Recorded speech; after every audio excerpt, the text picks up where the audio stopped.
guys! Welcome back to my channel. Today's video is super duper exciting for me because today, we will be unboxing this baby. Oh, diba? Ayan o. Kinikilig ako. This is the Canon PowerShot G7x Mark II and this is the long overdue birthday gift ng asawa ko sa akin. And because he's been away for a long time, ngayon lang dumating ang aking regalo. And this is a surprise. Wala talaga akong kaalam-alam na bibigyan niya ako ng ganito kasi last Christmas pa lang niya ako binigyan itong M6. So, yun. And alam niya na though mahal na mahal ko tong M6 ko ng bonggang-bongga, medyo hindi ko siya kayang ilabas for vlogging. And I am considering vlogging and medyo malaki kasi siya pag nilabas ko. So, medyo magsasanay pa muna ako, kaya siguro binilhan niya ako nito. So anyway, let's not ramble too much and let's open this because excited na ako talaga. So, let's go.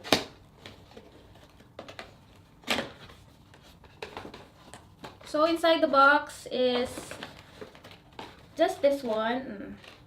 So on top, yung mga papers, mga instructions, and warranty, yon.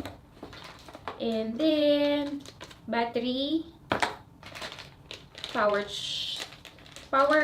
ba tawag dito? Yung power cable. Pa-suspense naman to. And, charger.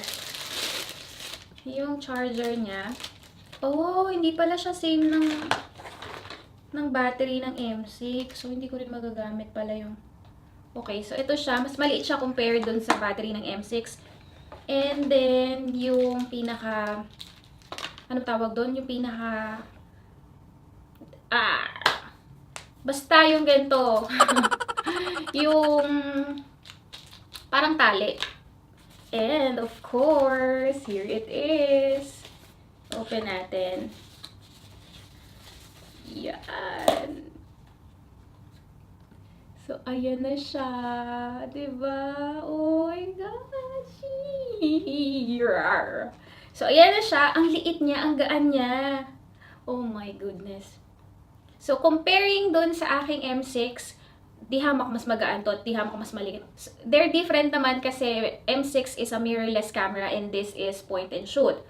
But it also, nilagyan na pala niya ng nilagyan na pala ng asawa ko to ng ano tawag dyan? Screen protector sa pinaka viewfinder. Ayan, ganyan siya. Ooh. Ang cute. So cute.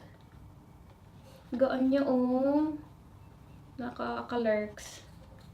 Let's try. Weird. Okay. So, let's open it na. Tingnan natin yung battery.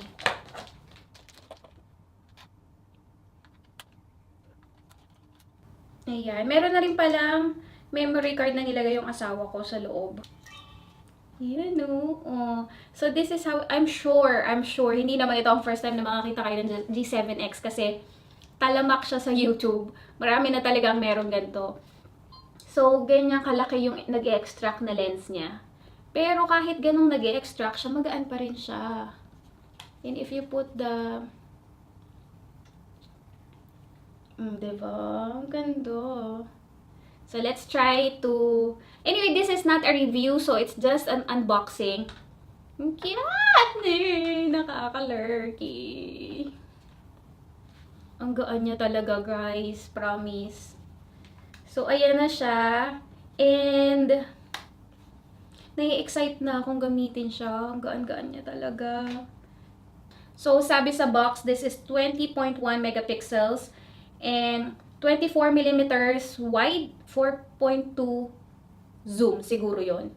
And this has an aperture of 1.8 to 2.8 lens. It also has Wi-Fi para easy connect kayo sa phone to transfer your pictures and all. Nai-excite talaga ako. So, this is it for my unboxing video. I know, mabilis lang ang pangyayari. And I'm not very technical, kaya hindi ko naman din ma-share sa inyo yung specifics na tong camera na to. So, but if you want me to do a review for my Canon M6, or this G7X Mark II, or even a comparison video ng M6 and G7X, I can do that for you. Gagamayin ko lang muna yung camera and mapaglaruan muna siya para I could share a honest opinion dun sa aking personal usage. So yun na, that is it for this video and I hope to see you next time. Please leave a like and subscribe if you haven't. I'll see you in my next one. Bye!